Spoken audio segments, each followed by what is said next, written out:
And let's move on to the other phase of this. There are critics of that gas phase-out plan. They're concerned that the move will actually limit customer energy supply choice. So let's get a different voice on this now. Joining me is Tamatha Smith from Energy Networks Australia. Tamatha, thank you very much for joining us. As you know, we've just heard there from Shane Rattenbury. He's saying that this is affordable and it's feasible. What do you think? It is disappointing that the ACT government's not allowing for renewable gas options.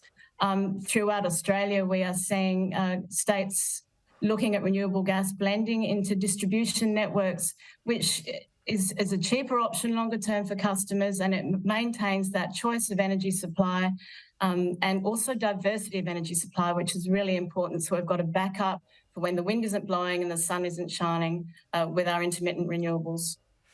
The Minister there was saying that this is the best way to achieve net zero emissions by 2045. Do you believe that this is the fastest and most efficient way? It sounds easy, electrifying everything, but in practice it's not. And there will be significant additional costs to build more electricity network and more electricity generation than would otherwise necessarily be required. There's a lot of sunk cost in the ground with our gas distribution networks that we could be utilising and repurposing to deliver clean gas, clean renewable hydrogen and biomethane into homes.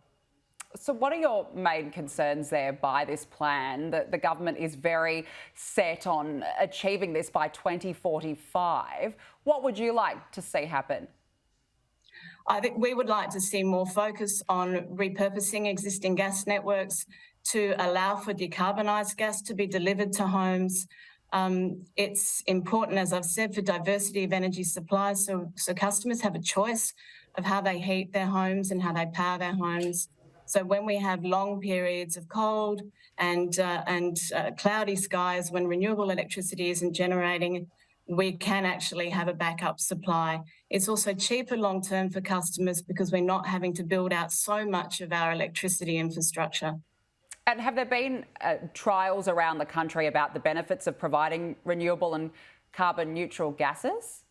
Absolutely. I mean, there have been trials in Australia and throughout the world and modelling that does show that it is a cheaper pathway to utilise existing gas networks to decarbonise and deliver hydrogen and biomethane renewable gases into homes. We also have projects underway throughout Australia with our gas distribution networks that are blending currently, blends of up to 10% hydrogen in homes, and there are ambitions to deliver 100% hydrogen in coming years. A fascinating discussion, Tamatha Smith. We have to leave it there. Thank you for joining us. Thanks very much for your time.